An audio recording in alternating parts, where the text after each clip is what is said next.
올해 대학을 졸업하는 200만 명 이상이 경기 침체 조짐으로 180도 달라진 취업난에 크게 당황해하고 있습니다.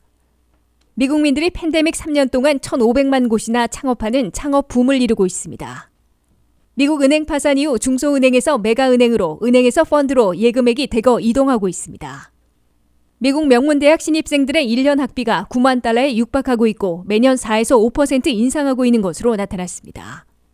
미국 직장의료보험에서 에이즈 예방약, 암 검사 등의 비용을 커버하도록 의무화시킬 수 없다는 연방 대법원의 판결이 나왔습니다. 여러분 안녕하십니까? 워싱턴 뉴스 투데이입니다. 미국에서 오는 5월 대학을 졸업하는 200만 명 이상이 지난해와 180도 달라진 취업난에 크게 당황해하고 있습니다. 경기 침체 조짐으로 대기업들이 신규 채용을 대폭 축소하거나 지연시키고 있어 취업 전쟁이 벌어지고 있습니다. 안혜린 기자가 보도합니다. 미국에선 5월 대학 졸업 시즌에 4년제 학사 학위자 200만 명, 2년제 준학사 100만 명, 대학원 석박사 100만 명 등 400만 명이 상하탑을 떠나 새로운 사회, 경제시장에 뛰어들게 됩니다. 그러나 클래스 2023 올해 대졸자들은 지난 2년과는 180도 달라진 취업난에 크게 당황해하고 있다고 월스트리트저널이 30일 보도했습니다. 아마존과 구글, 페이스북, 마이크로소프트 등 초대형 기업들이 수만 명씩 대량 감원을 발표했고 신규 채용도 대폭 축소하거나 지연시킬 조짐을 보이고 있기 때문입니다. 올 대졸 예정자들은 보통 50개 내지 100개의 레주메를 각 회사에 보낼 정도로 취업난을 겪고 있다고 월스트리트저널은 전했습니다.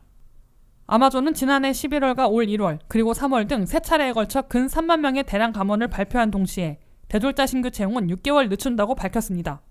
상당수 회사들은 대졸자 신규 채용을 전면 중단하지는 않는 대신 규모를 축소하거나 근무 시작 시기를 수개월 늦추고 있다고 월스트리트저널은 전했습니다. 한 회사에서는 채용 예정자에게 잡 오퍼를 제시하며 출근 시작일을 늦추도록 요청했으며 다른 한 회사는 합격자에게 1년간 페이롤을 연기하는 대신 대학원에 진학하면 학비를 내주겠다고 제안한 것으로 이 신문은 밝혔습니다. 월스트리트저널이 소개한 뉴욕 대학을 졸업하는 한인 학생 김모구는 50곳 이상의 이력서를 냈으나 자신의 전공인 경제학을 살린 대기업에 취업할 수 없었다고 토로했습니다. 김모구는 결국 한국어를 할 수 있는 자신의 특성을 살려 어머니의 친구의 소개로 한국계 은행에 취업하려 시도하고 있다고 밝혔습니다. 올해 대졸자뿐만 아니라 미국의 경기 침체에 따른 취업난은 이제 시작인 것으로 보여 젊은 층을 불안과 공포에 몰아넣고 있는 것으로 보이고 있습니다. 가장 최신 연방노동부 통계인 2월의 미국 실업률은 전체 평균이 3.6%였으나 20세에서 24세 사이의 대졸자 실업률은 4.6%나 되는 것으로 나타났습니다. 대졸자 실업률 4.6%는 2021년 12월의 2.3%보다 1년 3개월 만에 2배나 급등한 겁니다. 여기에 연준은 올 연말 미국 실업률이 현재 3.6%에서 4.5%로 대폭 올라갈 것으로 예고해놓고 있어 대졸자들의 취업난은 극심해질 것으로 우려되고 있습니다. 이 같은 상황을 타개하기 위해선 JP모건 체이스와 같이 신규 대졸자 채용을 더 늘리겠다는 대기업들을 찾아보는 한편 중소규모의 회사들로 하향 지원도 해보고 자신의 전공과 유관한 보다 광범위한 분야에 도전해야 할 것으로 월스트리트저널은 권고했습니다. 또한 취업이 좁아지고 있는 소프트웨어, 파이낸셜 서비스, 바이오테크 분야 대신에 활기를 띠면서 채용 규모를 늘리고 있는 여행, 교육, 정부 등에 도전해보라고 이 신문은 권했습니다. WKTV 뉴스 안혜린입니다. 미국민들이 팬데믹 3년 동안 1,500만 곳이나 창업하는 창업 붐을 이루고 있습니다. 직장 생활에 지치고 물가 급등으로 돈을 더 벌기 위해 자신만의 창업에 뛰어들고 있는 것으로 분석되고 있습니다. 미국에서는 직장 근로자에서 오너로 변신하려는 창업 붐이 거세게 일고 있습니다. 미국민들은 2022년 한 해에도 500만 곳 이상을 창업했다고 CBS 뉴스가 보도했습니다. 특히 팬데믹 3년 동안 모두 1,500만 곳을 창업한 것으로 나타났습니다. 이는 팬데믹 이전 3년 동안 1,000만 곳을 창업했던 것에 비해 50%나 급증한 것입니다. 미국의 창업붐은 여성들과 아시아계를 포함한 유색인종들이 주도하고 있다고 CBS 뉴스는 전했습니다. 여성 창업은 팬데믹 이전인 2019년 전체의 29%였으나 2022년에는 47%로 급증했습니다. 유색인종의 창업은 2019년 23%에서 2022년에는 27%로 늘어났습니다. 창업에 나선 미국민들은 직장 생활에 지친 데다가 자녀 보육 등에서 융통성 있게 시간을 활용할 수 있고 40년 만의 물가 급등으로 돈을 더 벌 필요도 있어 창업을 선택한 것으로 밝혔습니다. 창업자의 41%는 수입 보충과 재정 안정을 우선시하고 있다고 응답해 전년의 24%에서 급등했습니다. 창업 붐으로 미국의 노동력에서 250만 명이나 빠져나갔으며 이들이 또 직원을 고용하고 있어 강력한 고용시장 유지에 기여하고 있는 것으로 분석됩니다. CBS 뉴스가 소개한 한인으로 보이는 두 청년, 제로 조군과 알렉산더 리군은 온라인 주식 관리 회사인 로빈훗의 앱을 관리하는 일을 하다가 지난해 라고라는 회사를 창업해 넷플릭스와 유튜브에서 일본어를 배우는 크롬 익스텐션을 개발했습니다. 이들은 이어 K-팝과 K-드라마의 인기를 반영해 한국어로 확대하려 하고 있습니다.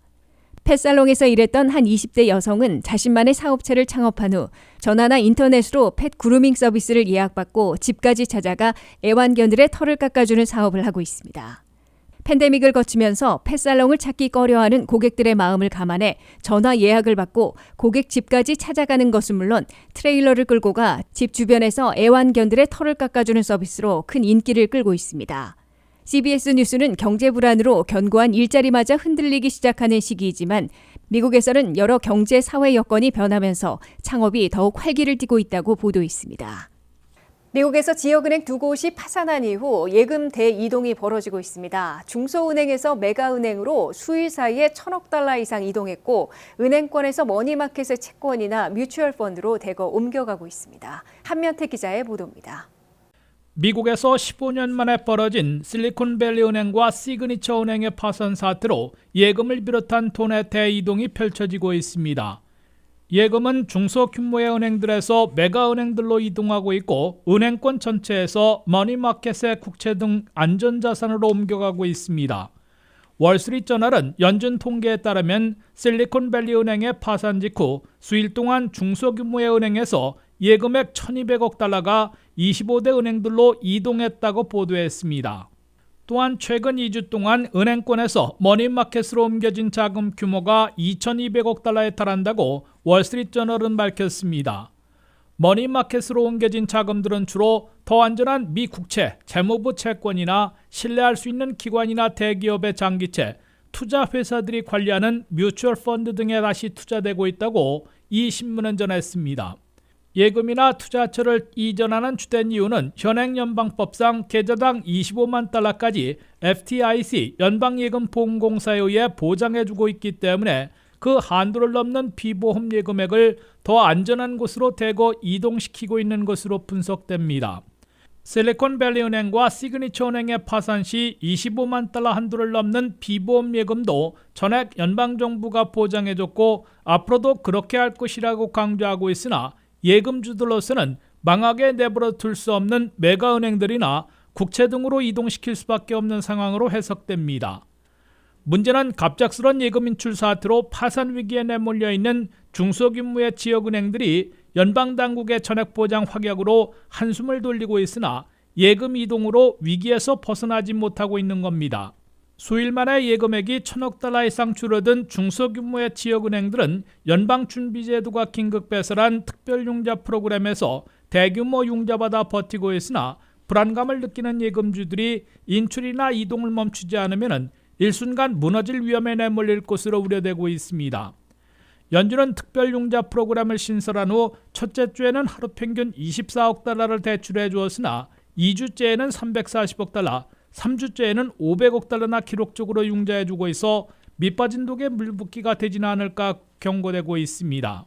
결국 중소규모의 지역은행들은 현금 유동성이 취약한 장기 투자를 바꾸고 비보험 예금과 부실 대출을 최소화하는 동시에 합병 등을 통해 자산을 늘려 신뢰를 강화하는 자구책을 서둘러야 할 것으로 지적되고 있습니다.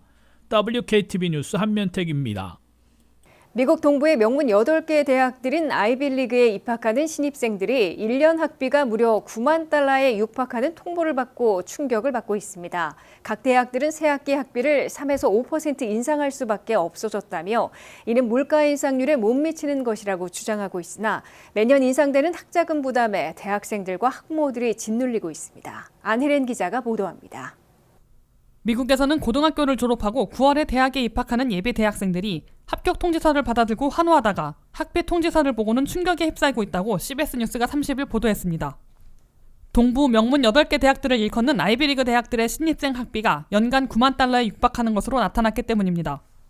아이비리그 대학 중 하나인 브라운 대학은 2023-24 학년도 학비로 8만 8천 달러를 책정했습니다. 이 학비에는 수업료와 기숙사비, 식대, 서적 등 각종 학생 경비 등이 포함되어 있습니다. 코넬 대학도 새 학년 학비로 전년보다 4.4% 인상해 87,000달러로 결정했습니다. 하버드와 프린스턴, 예일, 컬럼비아 등 다른 아이비리그 대학들도 모두 9만 달러에 육박할 것으로 확실해지고 있습니다. 아이비리그는 아니지만 명문인 노트르담 대학은 새 학비로 82,000달러를 책정했습니다. 엘리트 단과 인문 대학들은 연간 학비가 8만 달러를 넘어서고 있습니다. 윌리엄스 칼리지와 함께 유명세를 타고 있는 미즐버러 칼리지는 새 학년 새 학비로 전년보다 5% 올린 83,400달러를 부과하기로 했습니다.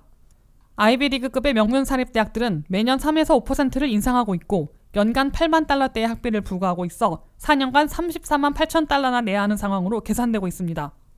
아이비리그 대학들은 저소득층과 중산층 자녀들에 대해선 재단기금으로 수업료를 면제해주고 있으나 절반에 해당하는 기숙사비나 각종 경비는 내야 하기 때문에 갈수록 부담이 커지고 있습니다. 하버드 대학의 경우 재단기금이 530억 달러나 돼 저소득층과 중산층 가정 출신 학생들에게는 수업료를 전액 면제해주고 있습니다. 그러나 중산층 출신으로 아이비리그 대학에 다니려면 상당한 비용 부담을 겪고 있는 것으로 CBS 뉴스는 지적했습니다. 사립대학들보다는 절반 이하이지만 주립대학들 중에는 한 주를 대표하는 명문일수록 학비가 매년 올라가 상당한 학비 부담이 가중되고 있습니다. UVA, 즉 버지니아 대학 등 주립대학들은 사립대학보다는 훨씬 저렴하지만 인스테이트 튜이션, 즉 거주민 학비만 해도 현재 36,000달러 이상으로 치솟아 있어 학자금 융자 빚이 갈수록 무거워지고 있습니다. UVA의 연간 학비 36,000달러에서 무상 학비 보조를 빼면 22,000달러가 되는데 이를 대부분 학자금 융자로 충당하고 있어 빚이 쌓이고 있습니다. WKTV 뉴스 안혜련입니다. 미국민 1억 5천만 명이나 이용하고 있는 직장 의료보험에서 에이즈 예방약, 각종 예방접종, 암검사 등의 비용을 커버하도록 의무화시킬 수 없다는 연방법원의 판결이 나왔습니다. 하지만 이번 연방법원의 판결에 대해 바이든 행정부는 항소할 것으로 보여 결국 연방대법원까지 올라갈 것으로 보입니다. 팬데믹 기간 중 급증해 1,600만 명 이상이 이용하고 있는 오바마 케어의 핵심 중 하나인 예방 지원을 폐기하려는 시도가 끊이질 않고 있습니다. 텍사스 소재 연방지방법원의 리드 오코너 판사는 직원들에게 의료보험을 지원하고 있는 고용주들에게 오바마 케어의 예방 규정에 따라 특정한 예방 조치들을 의무적으로 보험 커버해 주도록 요구할 수는 없다고 판결했습니다. 이번 판결은 직장 의료보험을 이용하고 있는 1억 5천만 명이 HIV 예방약, 각종 예방접종, 암 검사 등의 비용을 커버받지 못하게 될 수도 있어 충격파를 가하고 있습니다. 현재 오바마 케어의 예방 규정에 따라 1,600만 명이 이용하고 있는 오바마 케어 보험은 물론 직장 의료보험을 통해서도 HIV, 즉 에이즈 예방약, 각종 예방접종, 암 검사 등의 비용을 커버받고 있습니다. HIV 예방약의 경우 에이즈 전염을 90%나 막아주는 탁월한 약효가 입증돼 2021년 1월부터 오바마 케어 예방 차원의 지원 대상에 포함돼 지원되고 있습니다. 만약 보험에서 커버받지 못하면 에이즈 전염을 90%나 막아주는 HIV 예방약을 매일 복용하는데 1년 약값으로 2만 달러 이상 내야 할 것으로 계산되고 있습니다. 이번 판결은 보수적인 개인 6명과 기독교계 학교 2곳에서 오바마 케어 규정에 의해 직장 의료보험에서 직원들의 HIV 예방약을 커버해주면 동성애를 부추기는 셈이 된다며 소송을 제기한 원고들의 손을 들어준 것입니다. 텍사스 연방지법 리드 오코너 판사는 이미 지난해 9월 이 조치가 종교자유회복법상의 권리를 침해한 위법이라고 판결을 내렸으나 수개월간 후속 조치를 취하지 않고 있다가 직장 보험 커버를 의무화시킬 수 없다는 또 한 번의 판결을 내린 것입니다. 바이든 행정부는 즉각 연방 항소법원에 항소할 것으로 시사하고 있습니다. 결국 이번 문제는 연방 대법원까지 올라가 최종 판단이 나올 것으로 예상되고 있습니다. 보수 진영과 공화당 주류에서는 오바마 케어를 폐기하려는 여러 가지 시도를 끊임없이 지속하고 있습니다. 연방의회에서는 오바마 케어 폐지 법안은 물론 제한 조치들도 계속 실패해왔습니다. 그 와중에 팬데믹이 터지면서 오바마 케어 가입 이용자들은 올해 1,630만 명으로 급증해 신기록을 세웠습니다. 조 바이든 대통령이 취임한 2021년 1월 21일에 오바마 케어 가입자들은 무려 50%, 360만 명이나 급증해 있다고 연방보건복지부가 밝혔습니다. 이상으로 워싱턴 뉴스투데이를 마치겠습니다. 시청해주신 여러분 고맙습니다.